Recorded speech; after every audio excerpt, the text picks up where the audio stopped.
अस्सलाम वालेकुम। Last lecture में हमने न्यूमेरिकल एनालिसिस का इंट्रोडक्शन पढ़ा था और हमने पढ़ा था कि न्यूमेरिकल एनालिसिस हम क्यों यूज़ करते हैं, और फिर नेक्स्ट हमने उसका सेकंड चैप्टर स्टार्ट किया था। सेकंड चैप्टर में हमारे पास क्या था कि नॉन लीनियर इक्वेशन थी, ट्रांसेंडेंटल और अलजेब्राइक इक्वेशन थी। हमने उसको सॉल्व करने का एक आइटरेटिव मेथड पढ़ा था, जिसको आइटरेटिव मेथड भी कहते हैं, न्यूमेरिकल मेथड भी कहते हैं, अप्रॉक्सीमेट मेथड भी कहते हैं, जो हमारे पास ये अप्रॉक्सीमेट सोल्यूशन देता है। तीनों के तीन तरह से हम उसको तीन नेम्स हैं उसके। तो एक आइटरेटिव मेथड जो हमने पढ़ा था वो था बाइसेक्शन मेथड। बाइसेक्शन मेथड में हमने पढ़ा था कि उसमें हम इंटरवल को हाफ करते जाते हैं, जो हम जिस इंटरवल में हमारे पास रूट लाई करती है, और हाफ करते करते हम उससे क्लोज आते जाते हैं। पिछली जो हमने एग्जांपल पढ़ी थी वो हमारे पास अलजेब्राइक इक्वेशन थी। अब नेक्स्ट हमारे पास f of x is equal to e to raise power x minus 3x is equal to 0। अब यहाँ पर ट्रांसेंडेंटल इक्वेशन है, तो आप वैसे भी n जब आप स्टार्ट करें तो आप सॉल्व करना स्टार्ट करें कोई भी क्वेश्चन, तो पहले अपने कैलकुलेटर को रेडियन में कन्वर्ट करें। यहाँ पर एक्सपोनेंशियल आ रहा है, अगर रेडियन में कैलकुलेटर कन्वर्टेड नहीं होगा तो आंसर्स ठीक नहीं आएंगे। तो पहले अपने कैलकुलेटर को रेडियन में कन्वर्ट करना है, जो मैंने लास्ट लेक्चर में जिस तरह से बताया था उसको चेंज करना है। f of x is equal to e to raise power x minus 3x is equal to 0. Bisection method works all right on transcendental equations also.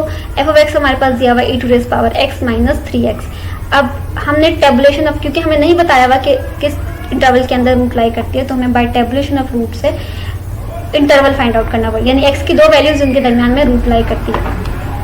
अब यहाँ पे हमने 1 पुट किया तो हमारे पास नेगेटिव आंसर आया। ये कैलकुलेटर भी आप पुट करके 1 और 2 पुट करके देख सकते हैं, आपके पास एक से नेगेटिव आंसर आएगा, एक से पॉजिटिव आंसर आएगा। इसका मतलब 1 और 2 के दरमियान हमारे पास रूट लाई करती है।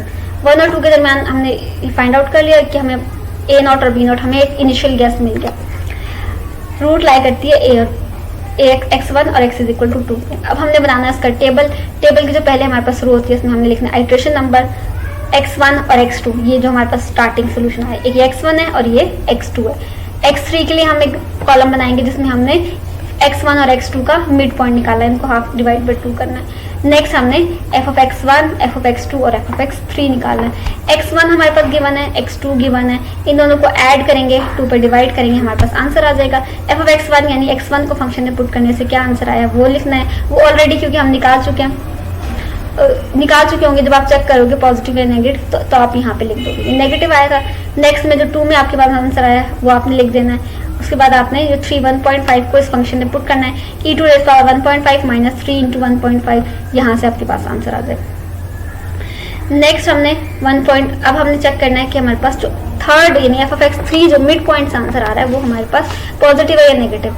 ये नेगेटिव है, इसको हम क्या करेंगे, पिछले वाले नेगेटिव से रिप्लेस कर देंगे। यहाँ पे x3 को हमने x1 से रिप्लेस कर देना, और यहाँ पर भी हमने x3 को x1 से रिप्लेस कर देना है। x2 पे कोई फर्क नहीं पड़ेगा क्योंकि रिप्लेसमेंट सिर्फ एक वैल्यू की होती है। यहाँ पर भी f of x2 पे भी कोई फर्क नहीं पड़ेगा। अब ये x1 और x2 जो हमारे नए बन गए हैं, जो नया इंटरवल हमारे पास आ गया, उन दोनों को ऐड करना है और 2 पे डिवाइड करना है, हमारे पास नया पॉइंट आ जाएगा। इस नए पॉइंट को हमने फिर उसका फंक्शन की वैल्यू निकाल लेनी है। फंक्शनल वैल्यू हमारे पास यानी अब 1.75 e to raise power 1.75 minus 3 into 1.75, ये आप कैलकुलेटर पे लिखें और इसको कैलकुलेट करके आंसर निकालें। 0.50460। अभी आपके पास पॉजिटिव आंसर आ गया। पिछला पॉजिटिव आंसर जो था वो f of x2 पे था, तो नेक्स्ट आइटरेशन में जो पिछला वाला पॉजिटिव है वो न्यू वाली पॉजिटिव वैल्यू से रिप्लेस हो जाएगा। यहाँ पर भी फंक्शनल वैल्यू में भी और इधर भी ये रिप्लेस हो गया। x1 एज इट इज रहेगा। अब हमारे पास f of x1 न्यू आ गया, x2 हमारे पास मतलब x1 और x2 नया इंटरवल आ गया हमारे पास। x1 तो वही रहेगा लेकिन इंटरवल चेंज हो जाएगा। इंटरवल नया आ गया, इन दोनों को ऐड किया, ऐड करके 2 पे डिवाइड किया, डिवाइड करने से हमारे पास 1.625 आ गया। अब फंक्शन वैल्यूज हमारे पास x1 की वही रहेंगी, x2 हमने पॉजिटिव को पॉजिटिव से रिप्लेस कर दिया था। अब इस 1.625 पर हमने फंक्शन को पुट करना है, पुट करके नया आंसर निकालना है। आंसर निकालने से हमारे पास जो वैल्यूज आए वो हमने लिख देनी है। ये पॉजिटिव आया, अब ये पॉजिटिव से अब यहाँ पर 3 टाइम्स x2 रिप्लेस हुआ है। जरूरी नहीं है एक बार x1 और रिप्लेस होगा, एक दफा x2 रिप्लेस होगा। अगर हम देखें अब यहाँ पर पिछला भी पॉजिटिव आया था, नेक्स्ट भी पॉजिटिव आया, नेक्स्ट पॉजिटिव आया, तो 2 या 3 बार हमारे पास x2 रिप्लेस हुआ है और x1 एज इट इज आ रहा है। 1.5 1.5 1.5 यानी इसका मतलब है 1.5 और 2 के दरमियान रूट लाई करती है। अब नेक्स्ट में हमने दोबारा से वही स्टेप करना है। ये पॉजिटिव रिप्लेस हो गया, पॉजिटिव रिप्लेस हो गया, नेगेटिव वाला एज इट इज रहा। यहाँ पर भी हमने पॉजिटिव को पॉजिटिव पिछले वाले पॉजिटिव से रिप्लेस करना है, क्योंकि पिछला वाला पॉजिटिव x2 था तो वो रिप्लेस हो जाएगा, x1 वही 1.5 रहेगा। इन दोनों को ऐड करके 2 पे डिवाइड किया, आंसर निकाला। आंसर निकालने से हमारे पास नेगेटिव आंसर निकालने से हमारे पास दोबारा से पॉजिटिव आंसर आया। पॉजिटिव आंसर को पिछला वाला पॉजिटिव जो था वो x2 वाला था, उसी से हमने रिप्लेस कर दिया। रिप्लेस करने के बाद हम कंटिन्यू करते जाएंगे ये प्रोसेस जब तक कि हमारे पास आंसर नहीं आता। यहाँ पे आंसर को पॉजिटिव को हमने पॉजिटिव से रिप्लेस किया, ये आंसर ठीक नहीं लिखा हुआ, 0.0.8323 आएगा, ये गलत है लिखा हुआ है, इसको करेक्ट कर लीजिएगा। और फिर इस तरह से हम चाहे तो जितनी भी 100 तक आइटरेशन हम नहीं करेंगे, क्योंकि इतना टाइम तो नहीं होता पेपर में। तो वही तरीका कि आपने क्या करना है, अगर आइटरेशन मेंशन नहीं है या तो आइटरेशन मेंशन होगी कि एक करें, 2 करें या 3 करें, जितने भी आइटरेशन मेंशन होगी हम उसको उसके अकॉर्डिंग करेंगे। कम से कम 3 तो कहा होता है आइटरेशन का, 3-4। अगर नहीं कहा हुआ तो फिर हम सेकेंड चीज होती है कि हम आंसर को ये लिखा होता है या कि आप इतने डेसिमल से करेक्ट आंसर निकालेंगे, यानी 1 पॉइंट वो कहते हैं कि 2 डेसिमल से करेक्ट आंसर निकालें, तो हम क्या करते हैं, हम करते जाएंगे आइटरेशन 1.5। फॉर एग्जाम्पल इसका आंसर 1.545 है, तो हम अगर 2 डेसिमल तक कहा है 1.53 एग्जैक्ट आंसर होगा, तो 1.5 जैसे 1.6 से 5 नेक्स्ट में भी 5 रिपीट होना शुरू हो गया। इसका मतलब एग्जैक्ट आंसर में 1.5 है, इसलिए वो रिपीट होना शुरू हो गया। अब इससे नेक्स्ट में 1.3, अगर एग्जैक्ट आंसर में 1.3 है तो नेक्स्ट आइटरेशन में 1.3 भी रिपीट होना शुरू हो जाएगा। तो यहाँ पर जहाँ पर आपका 2 डेसिमल तक रिपीट होना शुरू हो जाए वैल्यू, वहाँ पे आपने स्टॉप कर देना, 2 आइटरेशन में सेम आ जाए। यानी अगर इसमें भी 1.53 आ जाता है, नेक्स्ट में भी 1.53 आ जाता है, और आपको कहा है कि 2 डेसिमल तक आपने करेक्ट आंसर निकालना है, तो 2 डेसिमल तक आपका आंसर ठीक आ गया, यानी 2 आइटरेशन में रिपीट हो गया, इसका मतलब वो एग्जैक्ट आंसर में है, 2 या 3 आइटरेशन में रिपीट हो गया। नेक्स्ट आपके पास या तो फिर आप क्वेश्चन के मार्क्स के अकॉर्डिंग उसको मैनेज कर लेंगे। तो यहाँ पर 3, 4, 5 आइटरेशन, क्योंकि बाइसेक्शन मेथड की कैलकुलेशन इतनी डिफिकल्ट तो नहीं है, तो इसकी 5 आइटरेशन तो एटलीस्ट कर ले। नेक्स्ट हमारे पास है, अब यहाँ पे ये भी देख लें आप, जैसे आपके पास एग्जैक्ट आंसर जो है वो 1.5 समथिंग है, तो आपके पास ये 1 और 2 के दरमियान ही लाई करता है, ये 1 और 2 के दरमियान ही लाई कर रहा है। नेक्स्ट हमारे पास क्वेश्चन है, solve the transcendental equation f of x is equal to e to raised power minus d minus sin pi x divided by 2 to a is equal to 0 to a positive real root by bisection method।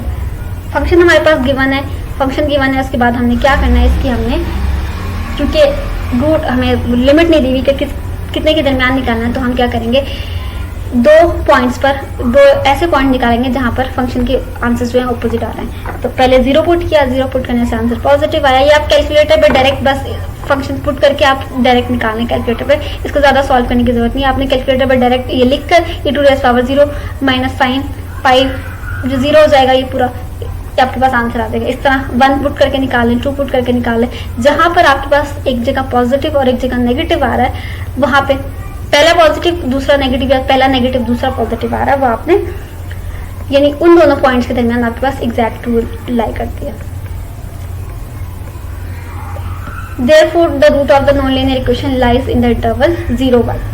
अब 0-1 है, now at x is equal to 0.5 हमारे पास negative answer है। यही वो कह रहे हैं, वही कि आपको जरूरी नहीं है कि आप इंटरवल को 0-1 में ब्रेक करो। अगर आप बीच वाला, जैसे आपको पता लग गया कि 0 और 1 के दरमियान रूट लाई करती है, तो हम सेंटर वाला पॉइंट अगर हम 0.5 पर भी चेक कर लें तो हमें पता लग जाएगा 1 और 1.5 0 और 1 के दरमियान लाई करती है, तो 0 या 0.5 के दरमियान लाई करती है, या 0.5 या 2 के, इन दोनों में से किसी एक पार्ट के दरमियान में लाई करेगी ना, तो हम वो पॉइंट भी लेकर चेक कर सकते हैं कि 0.5 वाला पॉइंट भी। फिर हम हमारे पास x1 1 अगर 1 और 1.5 के दरमियान है तो 1 और 1.5 भी ले सकते हैं, 1.5 और 2 के दरमियान है तो 1.5 और 2 ले सकते हैं। इस तरह अगर 0 और 0.5 0.5 और 1 इस तरह से भी वैल्यूज हम ले सकते हैं, जरूरी नहीं है कि हम सिर्फ 0-1 लें। अब यहाँ पर फंक्शन थोड़ा डिफिकल्ट था तो उन्होंने बस यहाँ पे में टेबल लिखा हुआ है। आप जिस तरह टेबल बनाते हैं आइटरेशन का, आप वैसे ही टेबल बनाएंगे। यहाँ पर क्योंकि फंक्शन थोड़ा लेंथी है तो e⁻x माइनस x अलग निकाला हुआ है, ये अलग निकाला हुआ है, उसके बाद उसको कंबाइन करके फंक्शन की वैल्यू अलग निकाली हुई है।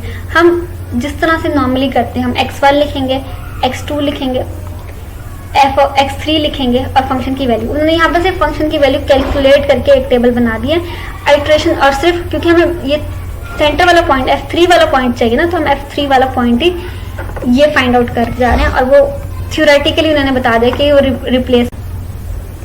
तो हमने लिखना है x1 x2 x3, उसके बाद f of x1 f of x2 और f of x3। उसके बाद हमने x1 की जो हमारे पास 0 आ जाता है, x2 यहाँ पे उन्होंने 0.5 निकाल लिया क्योंकि 0.5 पर नेगेटिव थी और 1 पर हमारे पास आंसर जो है 0 पर पॉजिटिव है और 1 पर नेगेटिव है, और यहाँ पर हमारे पास 0.5 पर भी नेगेटिव है। इसका मतलब 0 और 0.5, क्योंकि एक पर पॉजिटिव है और एक पर नेगेटिव है। 1 और 1 मतलब 0.5 और 1 दोनों नेगेटिव है, तो यह इसके दरमियान रूट लाइन नहीं करती, 0 और 0.5 के दरमियान रूट लाइन करती है। तो यहाँ पे उन्होंने मिड पॉइंट निकाल दिया x का 0.5, उसको पूरा कैलकुलेट करके फंक्शन में पाई बाय x पे अलग वैल्यू निकाली, e to the power minus g पे अलग। ये हमारे पास x3 के आंसर निकल रहे हैं, ये जो आंसर हैं वो x3 के आंसर हैं। अब इसके बाद उन्होंने क्या किया, ये सिर्फ x3 लिखा, ये f of x3 आ गया। अब 0.5 पर हमारे पास क्या आ रहा है, आंसर नेगेटिव आ रहा है, और पहले किस पे आंसर नेगेटिव था, 0 पर नेगेटिव था, ये इस पे 0 और 1 इस पे नेगेटिव था, तो हम इससे रिप्लेस कर देंगे। जब हम पूरा टेबल बनाएंगे तो हमें इससे क्लियर हो जाएगा। एक 0 और 1 का मिड पॉइंट क्या आ गया, 0.5 आ गया। 0.5 पर भी नेगेटिव वैल्यू है और हमारे पास 1 पर भी नेगेटिव है, तो 1 को हम 0.5 से रिप्लेस कर देंगे। तो अब हमारे पास क्या आ जाएगा, 0 और 0.5, 0 और 0.5 को ऐड करेंगे, 2 पे डिवाइड करेंगे तो 0.25 आ जाएगा। 0.25 अब नया हमारे पास x3 आ गया। x3 को पूरा फंक्शन में पुट करके हमने आंसर निकाल लिया। आंसर निकालने से हमारे पास 0.39617 आ गया। अब f of x3 हमारे पास पॉजिटिव आ गया। अब पिछला वाला हमारे पास कौन सा पॉजिटिव था, 0 वाला पॉजिटिव था, उस 0 वाले से हमने रिप्लेस कर देना है। रिप्लेस करके हमने न्यू x3 निकालना है, उन दोनों को ऐड करना है, x1 और x2 को ऐड करके 2 पर डिवाइड करना है, हमारे पास न्यू x3 आ जाएगा। बिल्कुल वैसे ही, अगर आप वैसा ही टेबल बनाओगे तो आपको ज्यादा आसानी हो जाएगी। आपने इसी तरह से टेबल बनाना है। ये f of x3 है, वो आपने इस वाले फंक्शन में पुट कर लेना। x3 जब आप निकालोगे तो आप इस वाले फंक्शन से निकालोगे डायरेक्ट कैलकुलेटर से। टेबल आप इसी तरह से बना लें, ये ज्यादा ईजी रहेगा। अगर आप उस तरह से बनाते हो तो आपके कॉम्प्लिकेट हो जाएगा। तो इस तरह से हमने करते जाना है, x3 निकाल के रिप्लेस करते जाना, और हमारे पास जो आंसर है वो नियरली 0.4453, 7th आइट्रेशन में यहाँ तक आ गया। एग्जैक्ट आंसर क्या था, 0.445, यानी हमने 3 डेसिमल प्लेसेस तक, अगर आप देखें तो पहले क्या था, 5 था, फिर 2 आया, फिर 3 आया, फिर इसके बाद 0.4 आया, नेक्स्ट में भी 0.4 आया, यानी 0.5 एग्जैक्ट आंसर में है, तभी वो रिपीट हो रहा है। अब यहाँ पे 0.43 आया, 0.46 आया, 0.45 आया, 0.44 आ गया। अब नेक्स्ट में भी हम करेंगे तो क्योंकि 0.44 एग्जैक्ट में है तो 0.44 ऐसे ही रहेगा। आगे वाले आंसर चेंज आएंगे लेकिन 0.44 वहीं पे एज इट इज रहेगा। इस तरह से हमने कंटिन्यू करते जाना, और जो x3 वाला आंसर होगा वो हमारे पास अप्रोक्सीमेट आंसर आ जाएगा, जो एक्चुअली हमारे क्वेश्चन है।